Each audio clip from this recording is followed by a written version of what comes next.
Bom, pessoal, vamos lá, vamos dar continuidade ao nosso curso. Nós falamos até agora, então, nós paramos no tópico relacionado às alíquotas. Então, agora nós vamos pro item 10 do nosso material. Como eu comentei com vocês, isso tudo vai ficar à disposição, nós vamos colocar tudo isso à disposição no nosso site. Então, eu recomendo que todos acessem e baixem esse material, porque lá tem todas as informações, toda a legislação e todos os comentários da PPIC, interpretando cada ponto da legislação. Então, nós paramos no item que trata da sujeição passiva. Então, quem é o sujeito passivo em relação a esses novos tributos? Quem fica responsável pelo pagamento desses novos tributos? Aqui a gente tem algumas mudanças, mas a regra geral continua mais ou menos a mesma que nós temos hoje em relação a ICMS, PIS, COFINS e ISS. Então, o contribuinte do IBS e da CBS é o fornecedor. Este é o responsável, então, pelo pagamento desses tributos. Além do fornecedor, a gente tem aqui algumas previsões na legislação falando que é o fornecedor que realiza operações no desenvolvimento da atividade econômica e também de modo habitual. Então, se eu tenho alguma habitualidade, eu tenho uma característica ali de sujeito passivo. A legislação também determina que é responsável o sujeito passivo pelo imposto aquele adquirente do produto, mas em operações que envolvem bens apreendidos ou em leilão judicial. Então, quem adquire algo em leilão também é considerado sujeito passivo, também é considerado o responsável pelo pagamento desses impostos.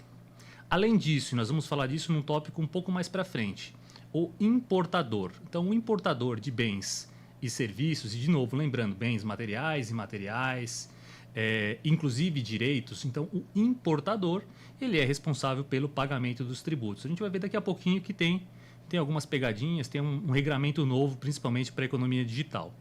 E aquele outro previsto, outras hipóteses previstas, está aqui capitulado na legislação, então a gente pode ali ter atribuição para outras pessoas como sujeito passivo. Para ter o controle, né, para ter um bom controle da arrecadação tributária, a legislação já deixa claro que nós vamos sim ter novas inscrições. Então, o contribuinte vai ter que ter inscrição no cadastro de IBS e CBS. Então, cada contribuinte vai ter uma inscrição específica e isso que vai gerar todo o controle acessório que vai ser possível ter a apuração dos impostos. Então, já está previsto na lei complementar que nós vamos sim ter uma inscrição, como nós temos hoje um CNPJ, como nós temos hoje uma inscrição estadual, municipal, nós vamos ter uma inscrição focada para controle de IBS e CBS. Aqui começa a entrar alguns pontos que são bem interessantes na nova legislação. Ela coloca que o fornecedor, olha só, eu vou até ler esse pedacinho, pessoal. O fornecedor, residente ou domiciliado no exterior, ele fica obrigado a se cadastrar como contribuinte. Isso é uma inovação muito importante. A gente começa aqui a ter previsão legal onde um fornecedor domiciliado no exterior passa a ser obrigado a ter inscrição de IBS e CBS aqui no Brasil e a gente vai ver a hipótese que ele também passa a ser contribuinte desses tributos. Por que isso? Principalmente em função da economia digital, né? Nós tivemos uma série de operações e compras que começaram a ser feitas por plataforma digital. A gente teve uma série de produtos que começaram vindo do exterior, então a pessoa física hoje tem muito acesso, consegue comprar muita coisa do exterior. A pessoa física hoje, e a jurídica também, ela pode importar serviço, ela pode importar intangíveis, direitos, e tudo isso era muito difícil de controlar, tudo isso era muito difícil de realmente o fisco entender essa transação e conseguir controlar e exigir algum tipo de tributação sobre isso. Então a gente teve muita discussão, teve muita experiência internacional em relação a isso, e um ponto que está previsto na legislação é que sim, então o fornecedor no exterior ele fica obrigado a ter esse cadastro no Brasil e passa a ser contribuinte então de IBS e CBS. A primeira grande hipótese aqui de dispensa para isso faz muito sentido. A legislação fala, no caso de importação de bens materiais, então tangíveis, esse disposto, ou seja, essa obrigação do fornecedor ter inscrição no Brasil, só vale para remessas internacionais que são importadas pelo regime de tributação simplificada. Então, somente aquelas pequenas postagens ou aquelas pequenas embalagens que são adquiridas e que são importadas por meio de tributação simplificada, e a gente está falando da federal, tá? Para estes casos, então, tem aqui, o fornecedor fica obrigado a ter essa inscrição aqui no Brasil. Ao contrário, se não for uma importação simplificada, quem vai pagar o tributo? Quem vai pagar o tributo, de fato, é o importador. E aí a gente está falando de um B2B, né? A gente está falando de uma empresa que está no Brasil, importando uma máquina, por exemplo. Quem vai pagar esse imposto? O importador aqui no Brasil. Ou um importador, uma empresa brasileira que está importando matéria-prima, insumos, mercadoria para revenda. Quem vai pagar esse tributo? Vai ser a empresa importadora aqui no Brasil. Mas se eu estiver tratando de uma importação que trata de uma hipótese de tributação simplificada em matéria federal, ou seja, em pequenos volumes, neste caso, então, o fornecedor domiciliado no exterior vai ter inscrição aqui no Brasil e também vai responder por esses tributos. Então, aqui tem uma mudança bem relevante e começa a atingir a plataforma digital. Em relação à plataforma digital, vocês vão ver na nossa apresentação, e aqui eu estou no item 10.4 do slide, para quem quiser depois estudar e dar uma olhada, aqui eu começo a falar um pouco das plataformas digitais. Então, a legislação ela traz também um regramento específico para plataformas digitais. Aqui o que ela diz? As plataformas digitais, ainda que domiciliadas no exterior, então vejam que nós estamos falando de plataforma aqui no Brasil, ou a gente está falando de plataforma no exterior, onde o Brasil não tinha nenhum controle ainda sobre isso. Então, as plataformas digitais, ainda que domiciliadas no exterior, são responsáveis pelo pagamento de IBS e CBS, relativos às operações de importação. Nas seguintes hipóteses, solidariamente, então colocou como uma responsabilidade solidária, né?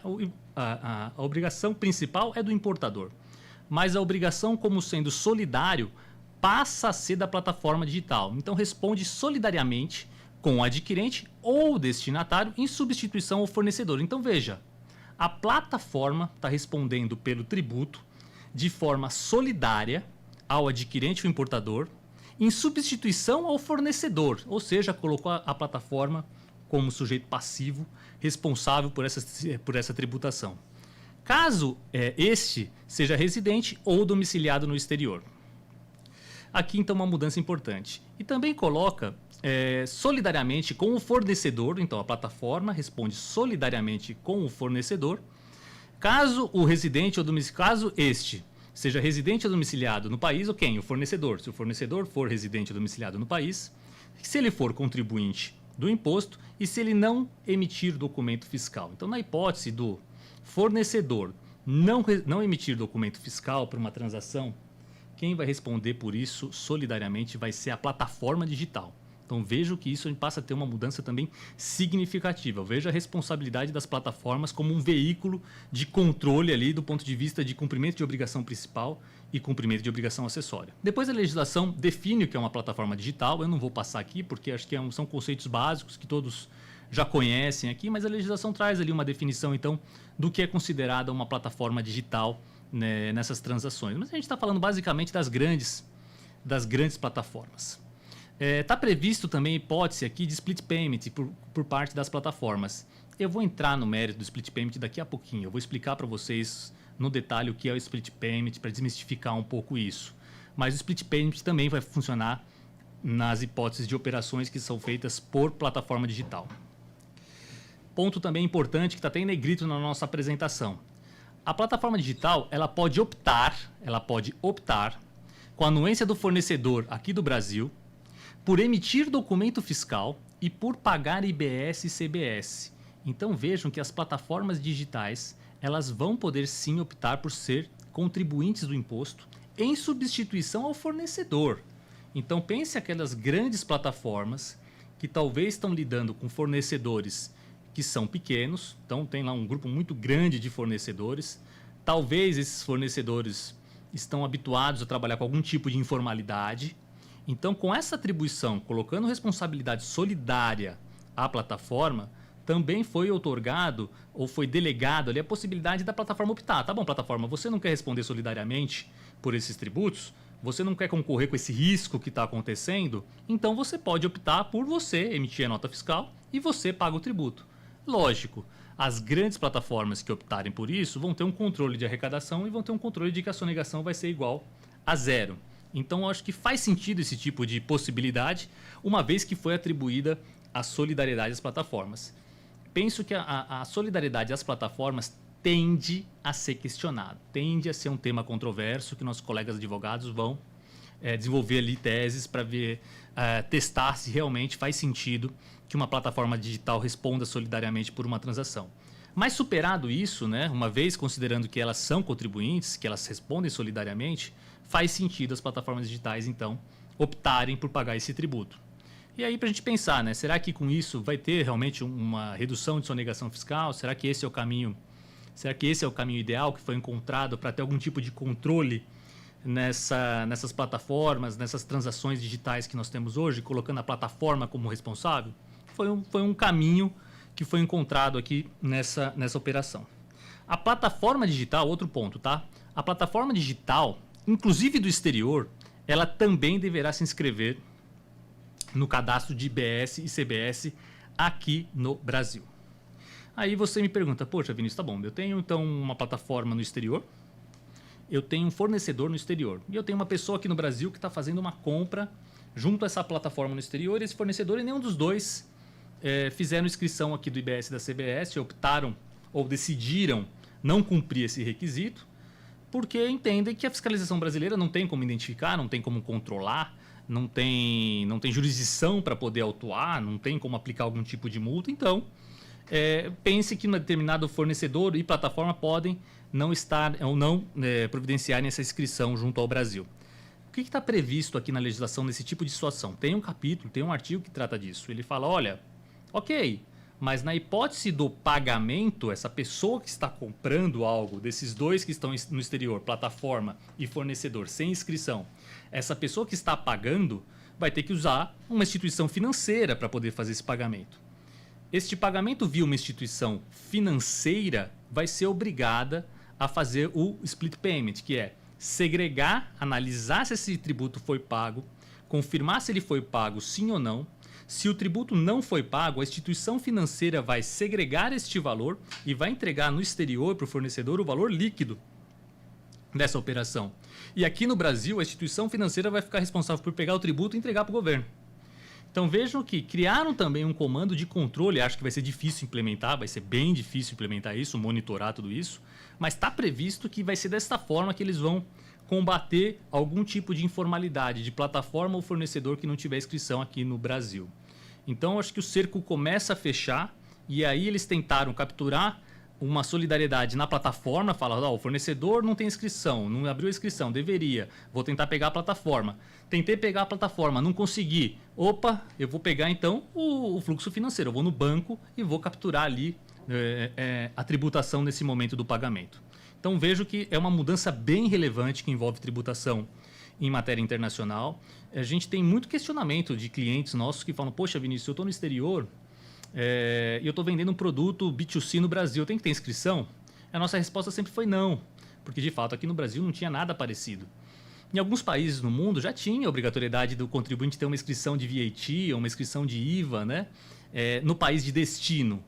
Agora o Brasil passa a se inspirar em alguns desses países e passa a exigir também essa inscrição. Então a resposta que eu dei para meus clientes todos esses anos precisam ser revistas com a reforma tributária. Mudou a realidade, mudou a lógica nesses tributos. Passando um pouquinho aqui, pessoal, entrando então no item 11 da nossa apostila, nós vamos falar então dos não contribuintes. Então, quem são considerados os não contribuintes de imposto? E aqui são poucas opções, tá? Condomínio edilício não é considerado um contribuinte do IBS e do CBS. Consórcios não são considerados.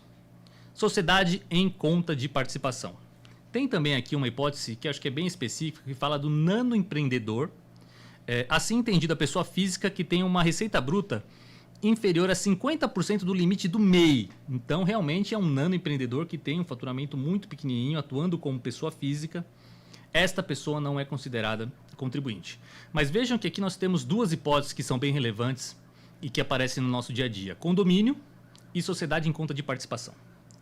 Mas a legislação fala que ele não é contribuinte, mas depois nos dispositivos abaixo vem um ponto interessante. Ele fala, olha, caso o consórcio opte por não ser contribuinte, regular do imposto, quem vai pagar o tributo são as consorciadas. E a gente já está bem acostumado com isso, né? Num consórcio, geralmente quem paga os tributos são as consorciadas, na proporção da sua participação no consórcio e observado o seu regime tributário.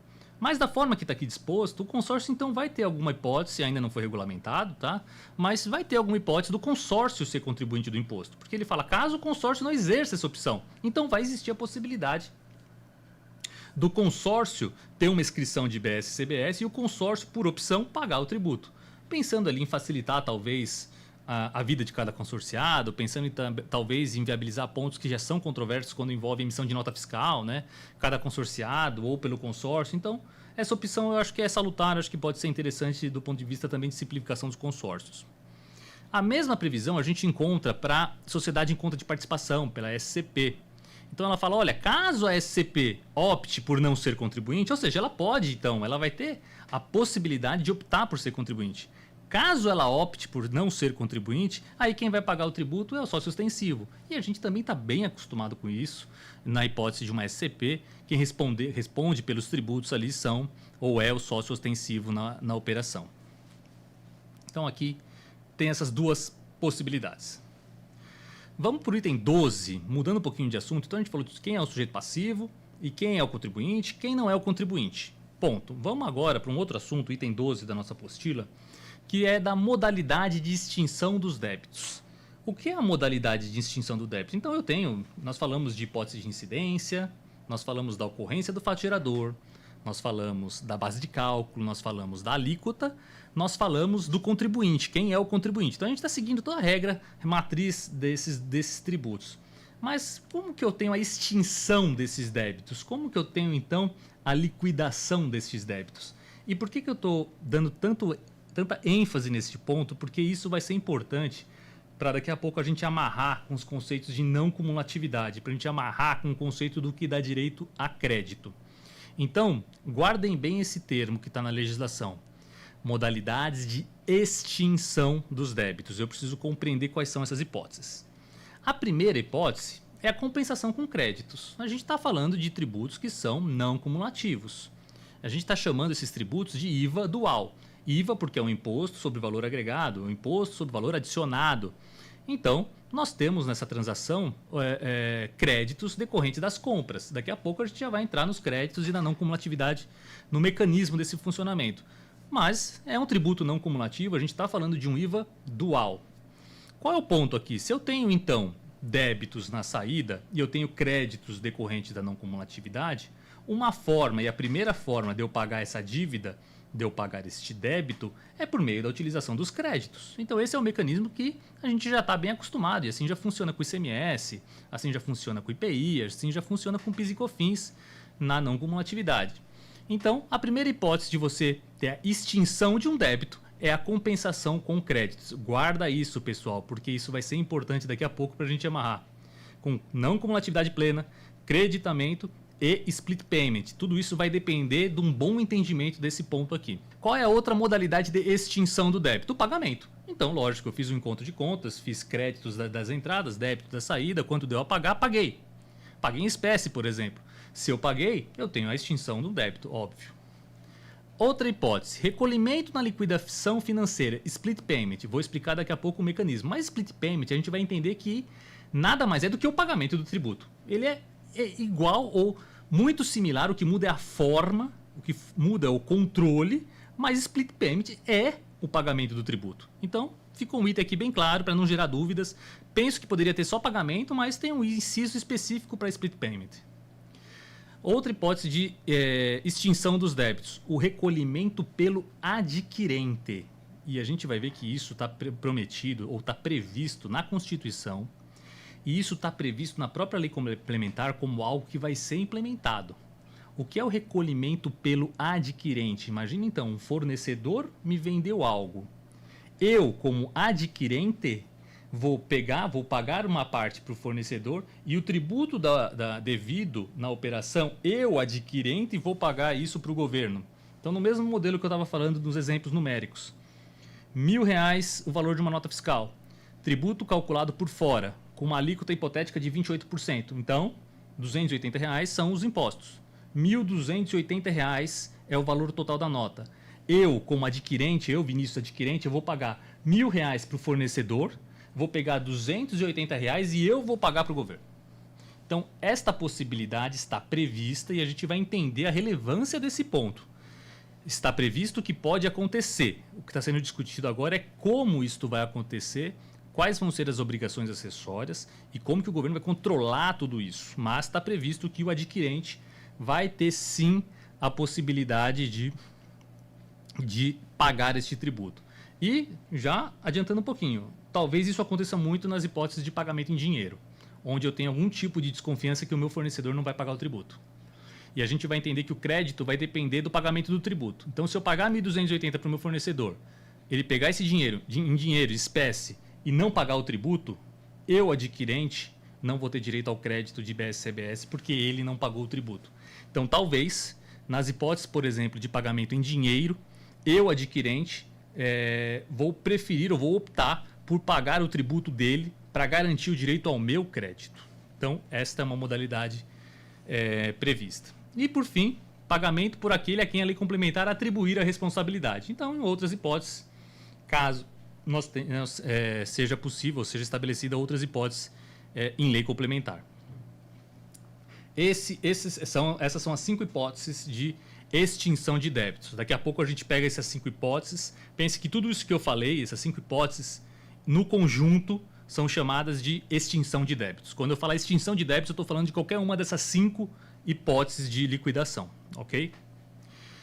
Fora isso, então, em relação ao pagamento do tributo. Então, o pagamento do tributo vai ser mensal. Essa data ainda não foi estabelecida, nós não sabemos. Vai ser um pagamento mensal.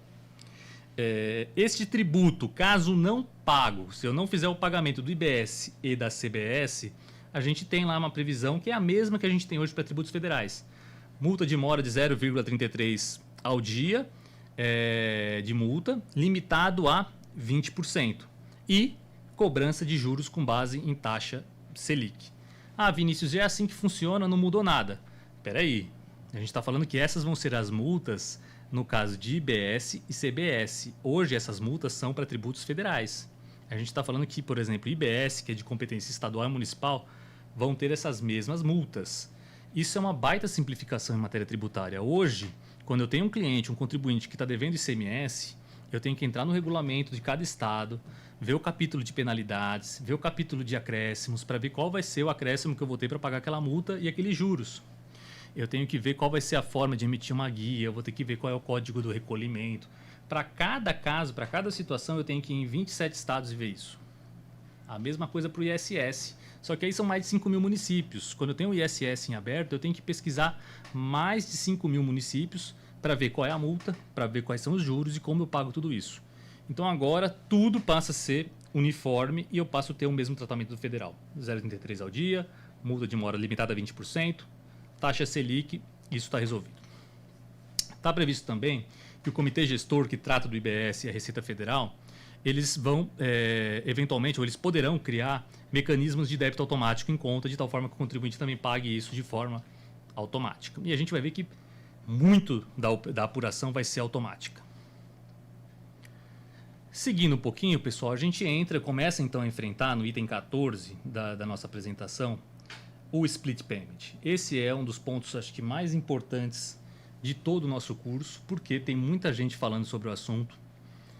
A gente percebe muita gente com desencontro de informações, muitas opiniões divergentes em relação a esse tema, e realmente é algo extremamente novo para a gente.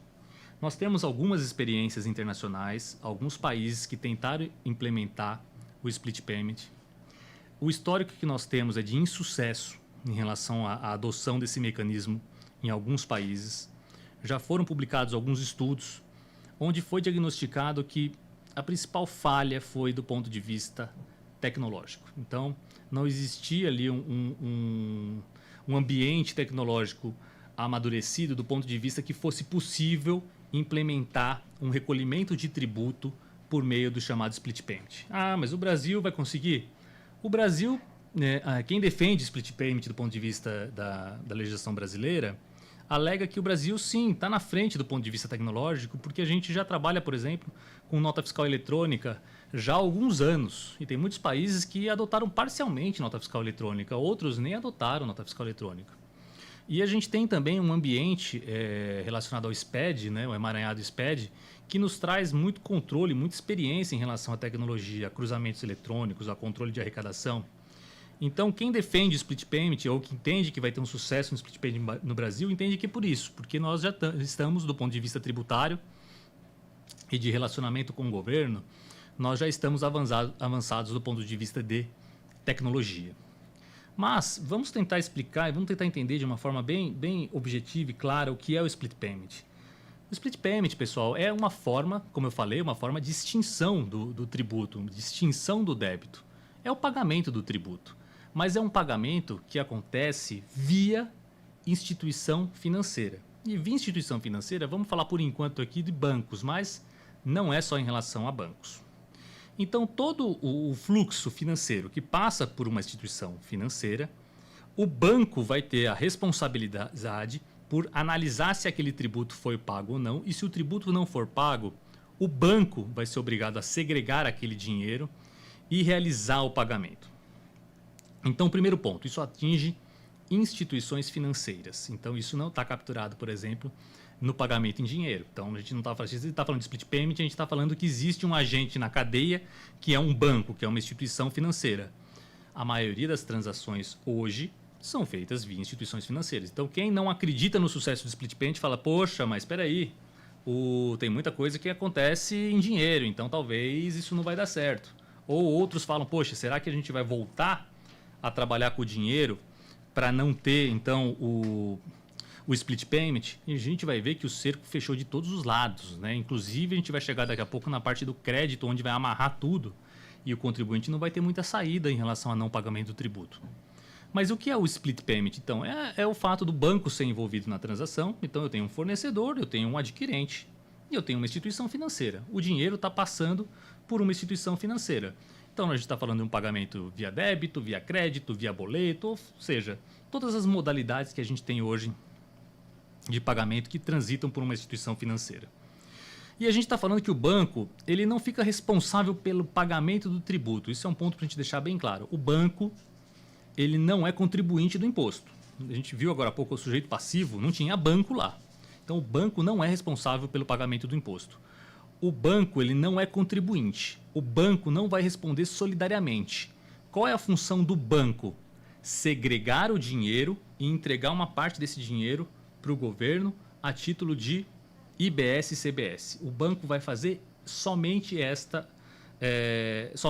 ato. E o banco vai ter informações, vai receber informações para poder realizar ou não essa segregação do tributo e a entrega ou para o fornecedor ou para o governo. Então pensem que... um ponto importante, pessoal. Isso tudo vai valer então para qualquer modalidade de liquidação financeira via instituição financeira. Então, um dos pontos que muita gente fala, poxa, isso não vai funcionar para o B2B, isso vai funcionar só para o B2C. O B2C, a venda varejo, penso que é um pouco mais aderente mesmo, porque quando você faz uma compra hoje via plataforma, você vai lá, passa seu cartão de crédito e você tem todo um controle via instituição financeira. O B2B também, pessoal, tudo acontece via banco, ninguém, ou praticamente, ou a maioria das transações não acontece mais via mala de dinheiro. Então, realmente tudo é via transferência eletrônica. Então, isso está previsto na Constituição e também está prometido que vai valer para todos. Então, a gente não vai ter o split payment parcial, não vai ter um split payment para grandes transações, não vai ser o split payment somente para a plataforma digital ou somente para B2B, B2C, vai ser para todo mundo. Então, todas as transações vão estar sujeitas, então, ao split payment. Daqui a pouco a gente vai falar também sobre a combinação disso via antecipação ou via parcelamento de tributos, porque vocês já devem estar se perguntando, tá bom, Vinícius, ótimo, o banco vai separar tudo isso, mas e como é que vão ficar os créditos, né, nessa operação? Se eu tenho crédito da não cumulatividade, por que o banco vai segregar uma parte do dinheiro e vai entregar, então, vai fazer o recolhimento de IBS e CBS? Como é que eu vou fazer o débito e crédito, como está previsto na legislação? Vinícius, e se eu tiver antecipação financeira, como você comentou que ocorre faturador na antecipação, eu adiantei um dinheiro, como é que vai ter split payment nessa operação? Vinícius, como é que vai ter na venda parcelada? Emitir a nota fiscal de um produto e você vai me pagar em 3 vezes, sem juros por isso. Como é que vai funcionar isso? O split payment vai ser de acordo com cada parcela que vai vencer, mas as parcelas vão ser no futuro. E o tributo que vem antes? Como é que vai ser feito esse encontro de contas? Então aí, pessoal, vem todo o desafio da gente entender o mecanismo que está por trás do desenho que já foi feito para essa operação. Eu vou projetar aqui para vocês, espero que depois dê certo, mas eu vou projetar para vocês, então, um fluxo bem interessante que a gente está chamando aqui do slide, que é Split Payment, regra geral de funcionamento. É um quadro onde nós temos, onde explica de uma forma mais lúdica aqui como vai funcionar o Split Payment. E a gente tem aqui 7 passos aqui explicando de uma forma gráfica como vai funcionar o Split Payment. Então, pensem que nós temos, de um lado, nós temos a empresa fornecedora. No nosso slide aqui está com o número 1. Do outro lado, nós temos os adquirentes, uma pessoa jurídica, mas pode ser aqui também uma pessoa física. Então, pensem que neste quadro que a gente está projetando aqui, no slide 46, pense então que uma empresa fornecedora está vendendo algo para um determinado cliente. E não vamos ainda entrar no mérito dessa antecipação ou venda parcelada, vamos pensar no modelo ideal, no modelo onde o pagamento acontece à vista, ok? Eu tenho emissão de nota fiscal, eu tenho entrega do produto e eu tenho pagamento, tudo acontecendo ao mesmo tempo. Depois a gente vai para os casos um pouco mais complexos, mas entendendo essa lógica, depois a gente vai amarrar tudo, tá? Então, no momento 1, quando eu tenho essa transação, a empresa fornecedora ela vai comunicar o comitê gestor que ela fez essa operação. Esse comitê gestor vai ser, de um lado eu vou ter o comitê gestor, de outro lado eu vou ter a Receita Federal, trabalhando junto, dentro de uma plataforma eletrônica, dentro de um computador da administração tributária. Este computador da administração tributária está apurando o imposto de quem? Desse fornecedor. Então, o fornecedor quando fez uma venda, item 1, ele informa, olha, vendi esse produto. Nasceu ali um fato gerador, eu tenho um fato gerador de tributo, eu tenho um imposto para pagar. A empresa fornecedora também vai informar, e vocês vão ver aqui na seta 2, essa empresa fornecedora também vai informar o banco que teve essa transação. Então, informei o supercomputador da administração tributária e informei o banco dessa transação. Então, ele vai ter acesso ali ao boleto, ele vai ter acesso à nota fiscal. E está previsto também que nota fiscal vai ter que ter a indicação da transação financeira. Então, é esperado que tenha alguma chave eletrônica que vai controlar tudo isso. Fora isso, a gente vai ver aqui no item 3, do lado aqui desse quadro, que acontece no item 3. Então, 1, tive a venda. Fornecedor informou o supercomputador da administração tributária. Fornecedor informou a instituição financeira. Item 3, adquirente faz o pagamento deste boleto, faz o pagamento dessa nota fiscal, desta fatura. O que vai acontecer com esta informação? A instituição financeira também vai, então, consultar a plataforma do governo, da administração tributária. Então, o fornecedor já sabe que teve a transação, o fornecedor já informou para a administração tributária que fez a operação, o fornecedor já informou para o banco que teve a informação, o adquirente já pagou isso e o dinheiro está transitando via banco. Pensa que tudo isso em tempo real, tá? O dinheiro já está transitando pelo banco. O banco vai perguntar pro computador da administração tributária: o tributo foi pago nessa operação? Sim ou não? E o computador da administração tributária vai ter que responder sim ou não. Então, a obrigação de determinar se vai ter o split payment sim ou não é da administração tributária. Quem vai falar para o banco se o tributo foi pago é a administração tributária. Nesse mesmo momento, a gente tem um item 5 aqui do nosso gráfico, onde ele fala, olha, sim ou não, ele vai dar essa informação. Se o tributo foi pago, ou seja, o fornecedor já pagou o tributo, o valor financeiro que o fornecedor vai receber é o valor cheio que foi pago pelo adquirente. Então, o valor da operação mais tributo, porque o tributo já foi pago. Se a resposta do computador da administração tributária para o banco for não, esse tributo não foi pago ainda, então o fornecedor vai receber o valor líquido da operação e o banco vai pegar esse dinheiro e vai pagar o IBS e a CBS. Vai entregar este valor então para o governo a título de pagamento de IBS e CBS. Então, nessa operação, pense que são os R$1.000 que eu comentei com vocês. Vamos seguir aqui o fluxo. Empresa fornecedora, então, fez uma venda de R$1.000. Imposto por fora, R$280. Valor total da operação, R$1.280. Empresa fornecedora informou a administração tributária, olha, fiz uma venda de R$1.280. Empresa fornecedora avisa o banco, olha, fiz uma venda de R$1.280. Adquirente dessa operação vai e paga a operação por quanto? 1.280, o valor cheio da operação. O banco pergunta para o computador de administração tributária: foi pago esses 280 de tributo já? Sim ou não? Ah, já foi pago. Já foi pago, o fornecedor toma R$ 1.280. A resposta da administração tributária é: não foi pago ainda esse tributo. O banco vai pegar R$ 1.000 e entregar para o fornecedor, R$ 280 vai entregar a título de pagamento de IBS e CBS. Isso é o split payment. Pensem que tudo isso acontecendo em tempo real. Pense que o computador da administração tributária vai estar rodando em tempo real, vai estar apurando esse tributo em tempo real e vai estar avisando do banco em tempo real sim ou não, faz split payment ou não faz split payment. E pense que a empresa fornecedora vai ter que estar a todo momento analisando se ela recebe cheio ou se ela recebe líquido, dependendo do montante de tributo que ela já pagou. E a pessoa jurídica adquirente, para ela não muda nada. Ela vai sempre pagar os 1.280. Para ela não importa. Quem está comprando não importa. Olha, eu recebi uma nota de 1.280, eu estou pagando 1.280. Ponto. Se você, fornecedor, vai receber 1.000 ou vai receber 1.280, isso vai depender se você pagou o tributo ou não. Se você não pagou o tributo, o azar é seu. Agora vai ter o split payment. Então, esta é a lógica do que a gente está chamando aqui nesse slide de regramento geral de funcionamento. E isso é bem importante, pessoal, porque vai funcionar sim. Esta consulta não vai ser uma consulta mensal, essa consulta vai ser uma consulta imediata. E tem muita gente também descrente, falando: poxa, mas será que isso vai dar certo com o Pix, por exemplo, que tem uma velocidade muito grande? Será que tudo isso vai acontecer de fato em tempo real? Será que o Pix vai ser mais demorado em função disso? Será que as transações vão ser mais demoradas em função disso? E outro ponto, né? Para colocar isso de pé, vai ter realmente muita tecnologia que acontecer. Vai ter que ter muita integração com o contribuinte, com o banco, comitê gestor, Receita Federal. Então, o que nós sabemos é que já existe esse modelo, né? Aqui dando os créditos também, tá? Eu peguei essa figura do Ângelo. O Ângelo é um ex-auditor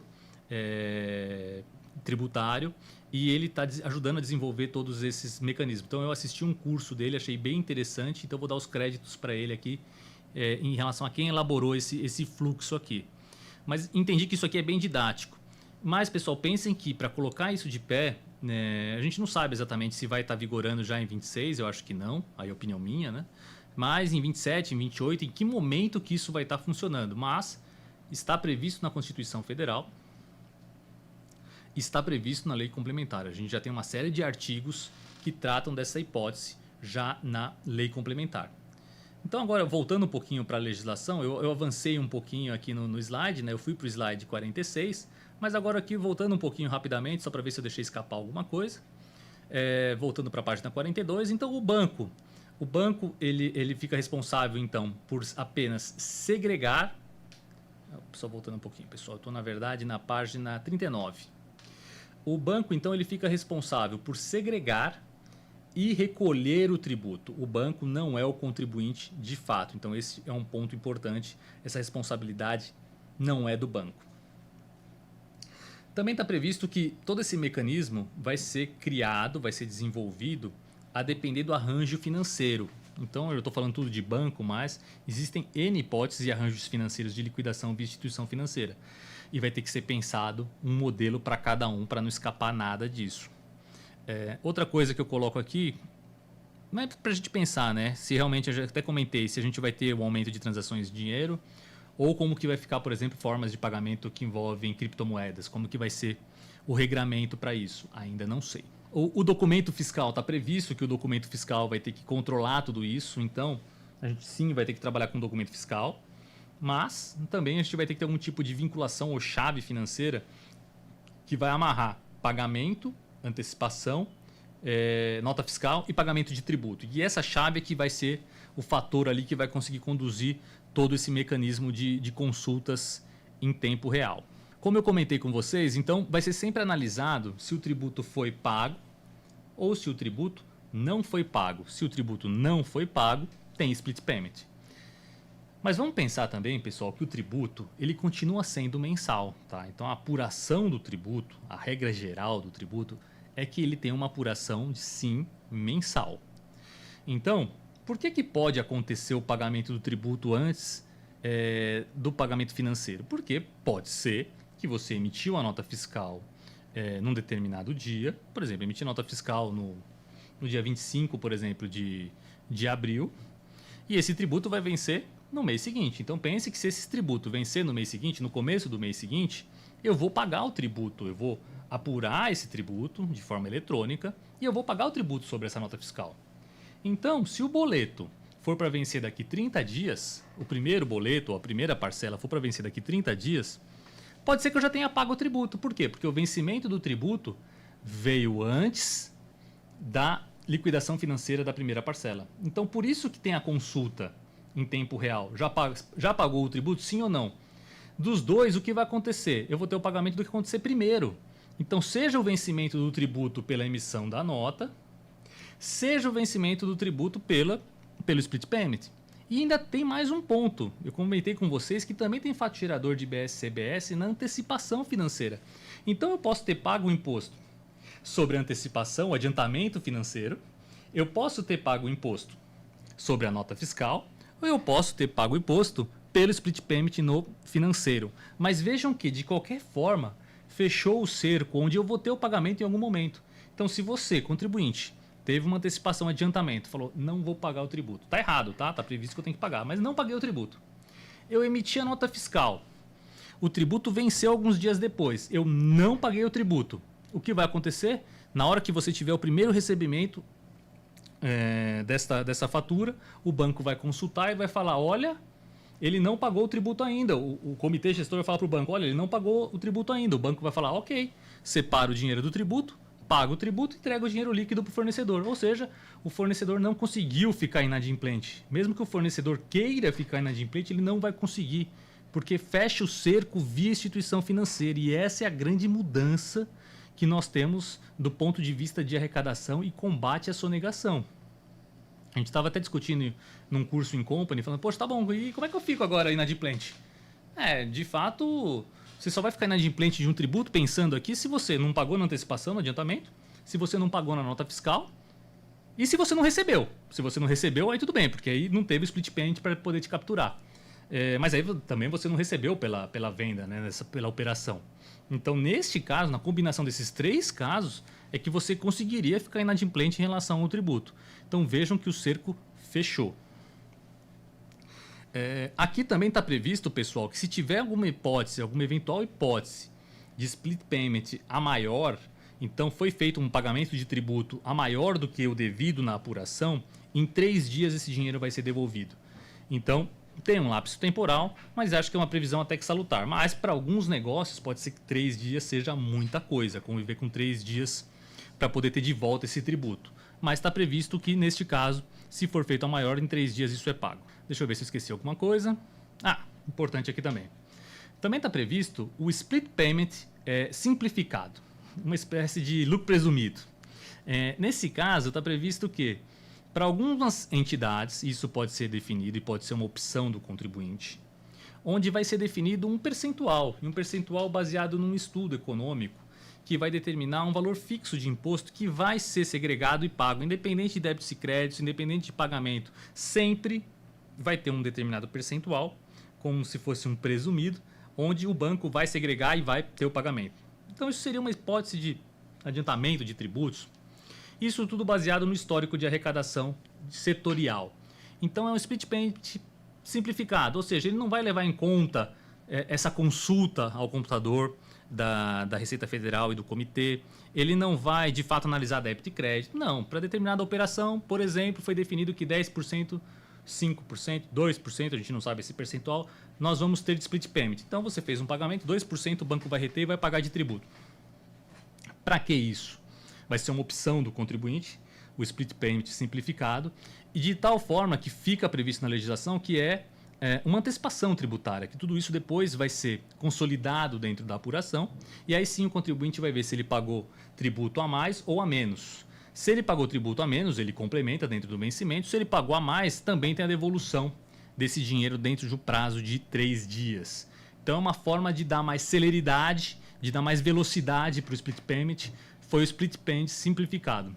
Então talvez, sei lá, no B2C, com volumes de milhares de transações, onde possa ter algum tipo de morosidade na relação de consulta, do computador. Então, talvez o split payment simplificado faça algum tipo de sentido para acelerar o processo. Mas, de novo, nós temos ali um mecanismo onde o banco segrega, entrega o dinheiro, parte do dinheiro para o governo a título de pagamento de tributo, paga tributo. O fornecedor vai recebendo isso líquido e depois faz o encontro de contas, complementa ou recebe a diferença. Então, isso está previsto como um split payment simplificado. E outro ponto é que também está previsto que esse split payment simplificado ele pode ser adotado no começo para todo mundo. Então, pode ser que o split payment comece com o simplificado, tendo como se fosse uma retenção na fonte num valor específico e travado, e o contribuinte fazendo essa apuração depois, e não em tempo real, como eu comentei, que é o modelo ideal para fazer essa operação. O split payment, pessoal, vai acontecer também de forma proporcional a cada pagamento, tá? Então, neste caso que eu falei, emiti a nota fiscal no dia 25 de abril. Não paguei o tributo. O tributo venceu no começo do mês seguinte. No final do mês seguinte, tem a primeira fatura, a primeira parcela vencendo. Este montante de tributo que vai ser segregado e objeto de pagamento de IBS e CBS vai ser proporcional, o valor proporcional a esta parcela. Então, não vai ser retido o valor do tributo todo que não foi pago. Então, se for 28%, por exemplo, vai ser 28% do valor daquela parcela. E assim na segunda, e se for em 3 vezes, só depois de 3 pagamentos é que eu vou ter a liquidação toda desse tributo. Então, assim vai funcionar proporcionalmente. O que mais eu posso falar sobre isso?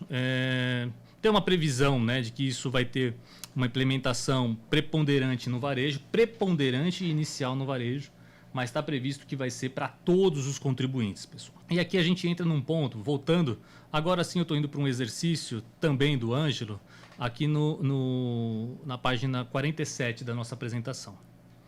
E aqui vem um caso que eu estou comentando com você. Aqui é um exemplo numérico, né? Onde o exemplo hipotético, onde eu tenho uma venda, um fornecedor vendendo para a empresa X, no dia 23 de março de 2033. O valor da operação, R$ 6.300. O valor do tributo, hipotético aqui, tá, pessoal? R$ 630. O valor total da nota fiscal, R$ 6.930. Então, fiz uma venda, um fornecedor fez uma venda para uma empresa X no valor de R$ 6.930. Quais são as condições? A nota fiscal, então, a venda e a nota fiscal, 23 de março de 2033. Primeira parcela, valor R$ 2.100, mais tributos, 210. Valor total de cada parcela, R$ 2.310. 3 parcelas que somadas vão dar R$ 6.930. Quando vence a primeira parcela nesse exemplo hipotético? 23 de abril de 2033. Emiti a nota fiscal no dia 23 de março de 2033. Neste caso, nesse exemplo hipotético, foi definido aqui que o tributo ou o vencimento do tributo se dá no dia 10 do mês seguinte. Então, o tributo venceu no dia 10 de abril de 2033. O contribuinte, então, vai fazer o quê? Ele vai emitir a nota fiscal em 23 de março de 2033 e ele vai ter, sobre aquela nota fiscal, R$ 630 para pagar de tributo. Quando chega no dia 10, nesse exemplo, 10/4 do mês seguinte, o contribuinte fornecedor foi lá e pagou IBS e CBS no montante de R$ 630. E quando eu falo pagou, pode ser que ele pagou em dinheiro, ou pode ser que chegou no dia 10, a apuração dele demonstrava que ele tinha créditos da não cumulatividade suficientes para ter a extinção do débito. Eu comentei, a extinção do débito pode ser via pagamento ou pode ser via compensação de créditos. Então, nesse caso, pode ter acontecido as duas coisas. Pode ser que ele pagou, ou pode ser que ele tinha créditos o suficiente para ter a extinção do débito. Mas ele pagou, então está extinto este imposto. Quando é o vencimento da primeira parcela? 23/4, ou seja, depois de 10 de abril. Neste caso, quando o adquirente fizer o pagamento, o banco vai ser avisado, o Comitê Gestor e a Receita Federal vão ser avisados, o banco vai consultar a administração tributária, a administração tributária vai responder que o tributo já foi pago e o banco vai pegar R$ 2.310, o valor cheio, e vai entregar para o fornecedor. Quando chegar no dia 23 de maio, o banco vai pegar esse dinheiro e vai entregar para o fornecedor cheio. Quando chegar no dia 23 de junho, o banco vai pegar esse dinheiro e vai entregar cheio. Então, no bolso do fornecedor, vai entrar R$ 6.930 em 3 parcelas de R$ 2.310. Não vai ter split payment na operação, porque no dia 10 de abril do mês seguinte à venda, já foi extinto o débito por pagamento ou via compensação de créditos. Ok, pessoal? Então aqui é uma hipótese onde eu tenho uma transação parcelada, mas não tenho split payment. Agora, vamos pensar o contrário, para ser bem didático aqui. Vamos pensar então de novo que dia 23 de março de 2033 eu fiz uma venda. Vamos supor de novo que o valor da operação é R$ 6.300. Vamos supor de novo que 630 é o valor do tributo. Valor total, 6.930. Chegou no dia 10 de abril, o fornecedor não pagou o tributo. Simplesmente ele não pagou. Ele tinha que pagar, ele não tinha crédito suficiente, ele tinha que pagar o tributo, não pagou este tributo. O que vai acontecer então?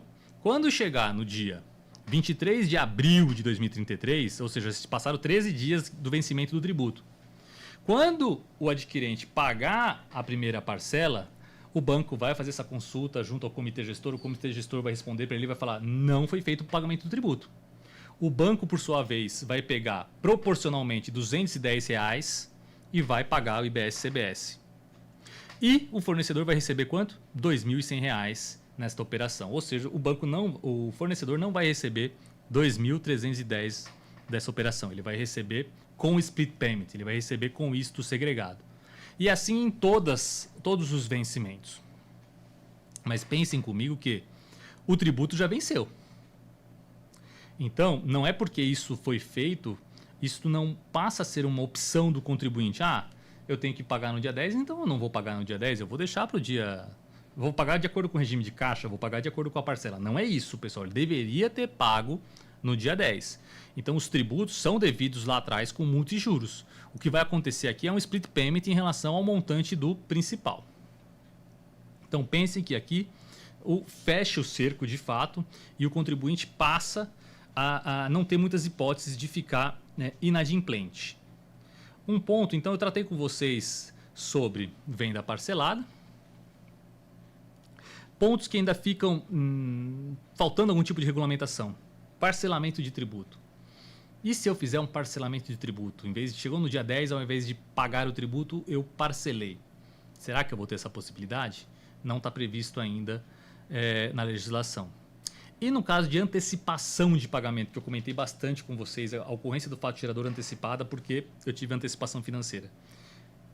Isso também não está previsto ainda, pessoal. O que a gente ouve falar em cursos, treinamentos, colegas que estão desenvolvendo todo esse mecanismo, é de novo que a gente vai ter algum tipo de controle via algum tipo de chave eletrônica financeira que vai comunicar também ao computador da administração tributária e que também vai dar essa devolutiva para os bancos falando se teve ou não o pagamento do tributo.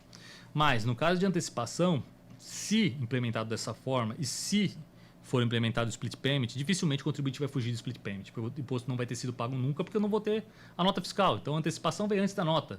Então nesse caso, muito provavelmente, se for implementado, a gente vai ter o split payment nessa transação. Bom, em relação ao split payment, eu acho que eu consegui esgotar aqui com vocês.